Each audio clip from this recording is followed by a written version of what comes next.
the first hamstring injury, right? Yeah. Did you feel like a sense of urgency to come back sooner than maybe? Yeah, no question. You did. Yeah, what? And then not from like our medical staff, but or No, anything like for that, sure. but like from Like a $53 million incentive type, Yeah, what? type thing. like even Just been frustrated by it completely, but I understand where the league is coming from. Listen, at the end of the day, I'm a fan of basketball, like everybody is. We want the best players to play, but realistically, like we talked about earlier, there's only a couple of us that this is going to hurt. That this could hurt financially. NBA players, coaches, fans, and more have voiced their opinions on this new 65 games to qualify rule regarding certain awards, contract incentives, contract bonuses, and many other aspects of the season. It's made for some interesting lineup decisions, some injury comeback decisions, and NBA award voting. Today's video, we're going to be discussing why the NBA MVP award will never be the same, and why I think it could be a good thing. As always, I encourage you guys to share your opinions in the comments below, and subscribe if you're new, as we are on the road to 3,000 subscribers. Without further ado, let's just jump right into this, talking about the current state of the MVP voting. As Joel Embiid was averaging 35 points, 11 rebounds, and almost 6 assists a night, he was virtually running away with this award. However, now Joel has a meniscus injury, or has had a meniscus injury for quite some time right now, and his name is officially off the ballot, as he is going to more than likely, we're talking like 99% sure, he's going to play less than 65 games. Now, some people may see this as a bad thing. Some people may say, listen, Joel Embiid is the best player on one of the best teams in the, Eastern Conference, so-and-so.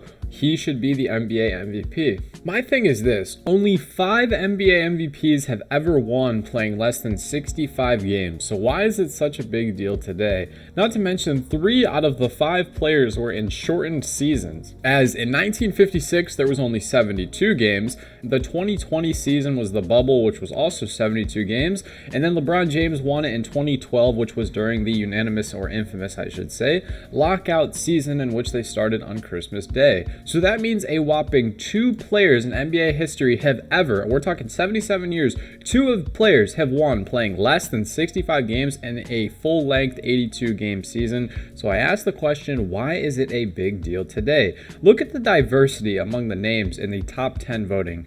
As we speak, there are just 2 players on this list that have ever won the MVP or finished in the top 3. Obviously, you could say Anthony Davis has finished in the top 3, so I would say 3 players.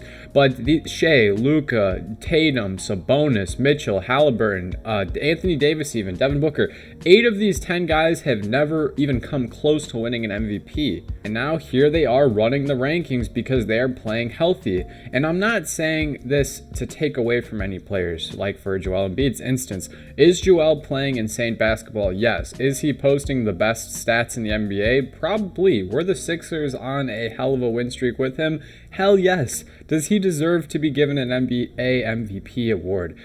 I don't think so, because being the most valuable player, the whole thing with being valuable is playing NBA basketball. Whether it's the NBA's MVP or the Defensive Player of the Year, the Rookie of the Year, playing games, staying healthy, that is so much more valuable than you can ever even give credit for.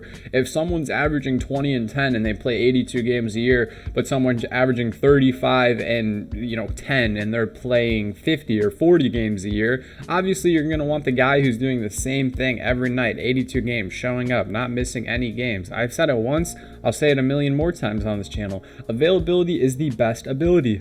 And again, that is not to, diss anyone or anything. Now, the big elephant in the room, aside from the MVP awards or the Defensive Player of the Year awards, is these contract incentives.